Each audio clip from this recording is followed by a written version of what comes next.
আল্লাহ তাআলা কিয়ামতের কঠিন ময়দানে যেদিন স্বামী স্ত্রীকে চিনবে না, স্ত্রী স্বামীকে দেখে পালিয়ে যাবে, বন্ধু বন্ধুরে চিনবে না, পীর সাহেব মুরিদরে চিনবে না, মুরিদ পীর সাহেবরে চিনবে না, দলের কর্মী তার নেতারে চিনবে না, নেতা তার কর্মীরে চিনবে না, বন্ধু বন্ধুরে দেখে পালাবে। এই কঠিন মুহূর্তে সূর্যটা মাথার কাছে চলে আসবে, জমিনটা তামার জমিন হবে, আজকের জমিনের মতো নয়।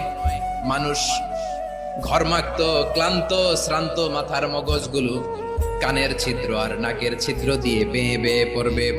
বিশ্বনবী ফরমান, কিয়ামতের ওই কঠিন ময়দানে 7 শ্রেণীর ব্যক্তিকে রব্বুল আলামিন তার আরশের নিচে ছায়া দিবেন। তার মধ্যে প্রথম শ্রেণীর ব্যক্তি হলো ইমামুন আদিল, যে ইনসাফের সাথে বিচার করে, যে জাস্টিস সমাজে সার্ভ